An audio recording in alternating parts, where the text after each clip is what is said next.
traditional African, you might get beat down in the street. You understand? You're ostracized on the radio. Movies are made to show African culture as being the devil, while Christian culture is coming in as the savior. This is TV shows and on TV in Nigeria and Ghana every day. Deep into the abyss. Deep. You know, there's one bit here where he said, you see the African with the African cloth print, but it was chosen by Europeans. You know, when I first watched that video years ago. By India and... No. Not India, Indonesia. Indonesia. It's Indonesian. Now, when I first saw that video years ago, that went over my head because I never knew about that. When I found out about a year ago, I was doing some research and I discovered those prints are Indonesian. That's their cultural thing, right? When the Europeans tried to sell it to themselves back in England and Europe, or Europe in general, it wasn't selling. So they brought it to Africa, their colonies in Africa, and we lapped it up. So that culture itself is Indonesian. We just took it because we're influenced by colonial masters, bro. I never knew that, bro. Never ever knew that. So that went over my head.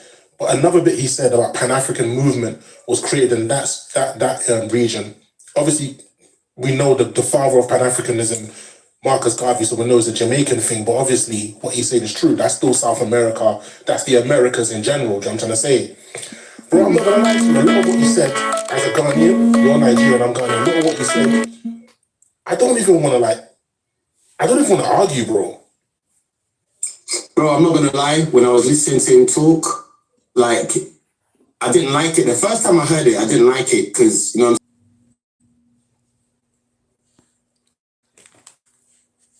I'm saying? It touched me, and I realized, it's touching me because it hit home and things there. What he's saying, I'm not gonna lie, he spoke a lot of truth there. He spoke a lot of truths. Like, I don't even know where to start. He spoke because, put it this way, the whole black history, the slavery thing, even the history of like Nigeria and all that stuff. And for example, a lot of Nigerians they got their independence in 1960, 1st of October, whatever. But a lot of people we never learned history in school. We don't know the history behind that. We don't know if there was bloodshed or the wars behind that. We were never taught that. So a lot of our people in Nigeria, I don't know what the rest of Africa is and what their school curriculum is and stuff, But in what I learned there in school growing up, we were taught nothing about our history, the foundations, the forefathers, ancestors, nothing. It was literally about, I was taught English. When I came to this country, I was speaking English better than the man in this country and things there. You know what I'm saying? Like, it was just literally the basic stuff, English, maths, and all that. Not like the basic stuff. Yeah. And it was not only till I got to this country where I started really learning real history, not the King Henry version they teaching us in school. No, them ones there. The real history about my people and things there. Most of the stuff I learned was from the FBAs, we call them now, the African American, watching the TV shows and certain things they said, even from like flipping stand-up show back in the days, Richard Pryor, flipping Eddie Murphy. They used to say certain things from rap music, Tupac, Cannabis, all these things. They used to say certain things, and I'm someone who if I don't know something, straight away, you could say a word right now, if I don't know it, I'll go to the Thesaurus Dictionary. Thanks for the thumbs up, bro. So from basically adopting this culture growing up, because whether we like to admit or not, we live in England, but most of our cultures, especially the black British people, most of our culture is from America. Yeah. From America. Yeah. Whether we like to admit or not, and things there. So this video is too deep to ignore. This culture that allowed me to learn. But when I was in Africa, I knew nothing. Like absolutely nothing. I didn't know. But I didn't even really know about slavery that much. And my level of schooling in Africa before I came here was like, bro, I was like literally a year or two away from university, put it that way. You know them ones there? Yeah. But I was at a mad young age. Yeah. And when I came here, in this country, they do it by ages, so they put you back to whatever age you are, and that's what year they put you in and them things there. Whereas in Nigeria, it's done by abilities. You know what I'm saying? Yeah. So it's deep what you said about not learning. Come on, y'all, give me some thumbs up. I give you more videos like this. I didn't even know who Yaa Santua was, and I'm a Ghanaian. I didn't know who Yaa Santua. They didn't tell us in school, bro. They didn't tell us in school. I found out from African Americans, bro. The Nana of the Maroons. I didn't even know about the Maroons, bro. I didn't even know about the Nana of the Maroons. None of that stuff, bro. I found that from African Americans.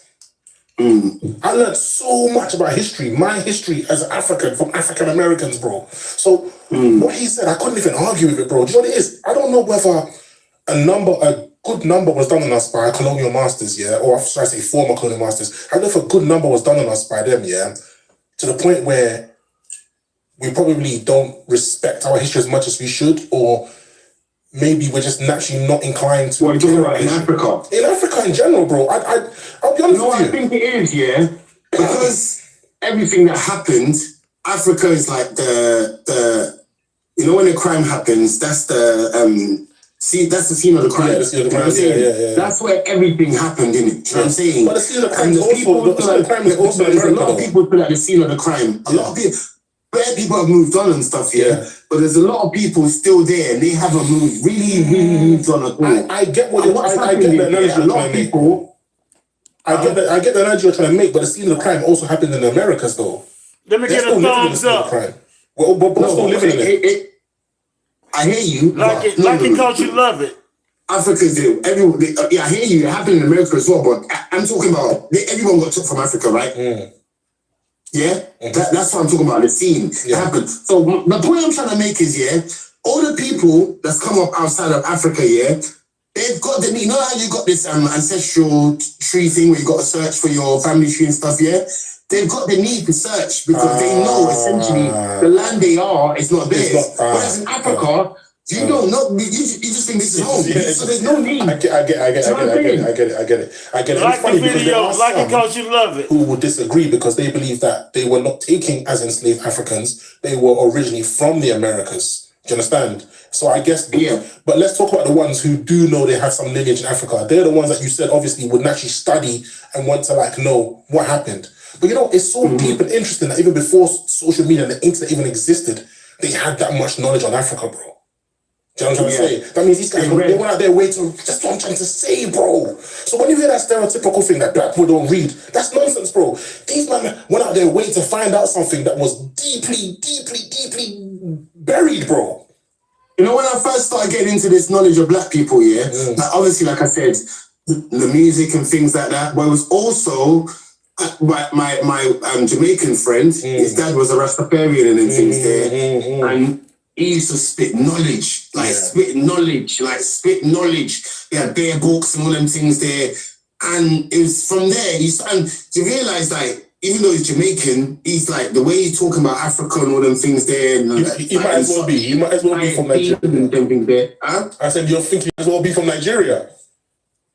Do you know what I'm saying? So from that, and then I used to go to National Islam meetings and all these things, and I started getting certain books, reading up on it, and then the rabbit hole was just getting deeper and deeper and deeper, and then it's a lot. It's a lot. There's still, even as much as I know, there's still a lot to learn. Yeah, there's still more. There's still more I'm discovering. Especially now when I have kids and stuff, I want to teach them a lot of stuff and that. But going back to this guy's point, a lot of what he said, like you said, going back to the African cloth, going back to he said when people come to America, the black people come to America, this is what I want to say, where you in. When black people come to America, they're like parasites. On their own people. And basically, that just speaks for even the recent event on the TikTok thing where people were trying to boycott African stores and things like that, It's because I feel like, I don't know, do you know what? I'll be real, coming from my video, Nigerian household, give me some thumbs up. Show me you like it because you love it. It's only knowledge. African people, not African black people.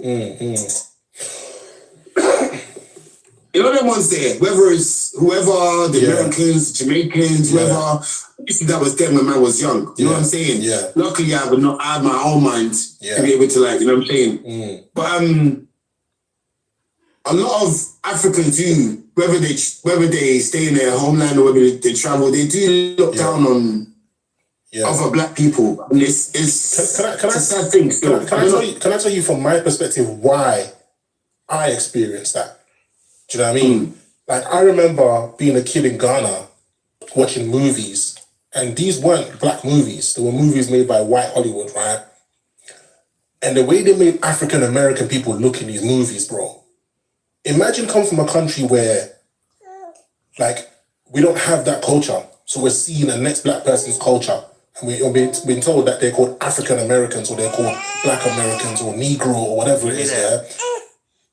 Bro, I remember like early 90s being old enough to sit with my dad watching certain movies.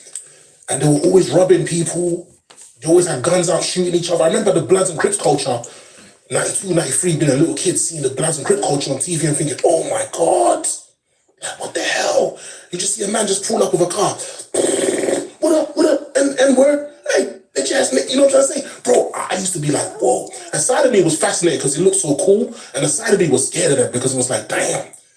You know what I'm trying to say? Like, think of all that media that they pumped into Africa, yeah, to give us that perception of what it's like for them over there. But then also you had those of us who were fully aware of it being nonsense because, like he mentioned in the video, you had a few people that were supporting the Pan-African movements like Nkrumah, you know what I mean, Patrice Lumumba, you name it, yeah. Their voices weren't that loud. The media's voice was louder, bro. The media's voice was louder. The same as Caribbeans. They made Caribbeans look like a bunch of weed smoking, drug dealing murderers on TV. Gun in. A bomber clap with a gun, like, you know what I mean? Bro, so a lot of us, like, bro, even look, I'm gonna admit I had that perception of African Americans. Obviously, when I reached a certain age, it decreased a bit, but I still had that perception of them being like, they're not really using their best. They're not using the advantages that they have to their best advantage. You know, they've got opportunity to do this and do that. They're not really doing that. You know what I'm trying to say? Like, look, I even owe an apology, bro. I owe an apology to the African Americans because I had an interview with a gentleman called Robin Walker. I'm actually just going to play it and I'll explain why I need to apologize. Now, I want to touch on the Caribbeans and the Africans who go to America and excel academically and excel business-wise. We know the reason why, because you just explained it, in terms of some of the deprivations and intentional, you know, stifling of the Black American family, Black American business, and you name it. But not all of them can be affected by this. There's always got to be certain people who rise above it, regardless of what the situation is. It's just the natural nature thing. Weeds grow through gardens, you name it. Mm-hmm. Why do you think it is that a country like Jamaica or Africa, where they too have had their deprivations, had their colonialism, had their slavery, why do they go somewhere and tend to excel amongst people who also have gone through it? Because you're not comparing like with like, that's why. Okay. A lot of us think we are comparing like with like. You're not. Let me explain.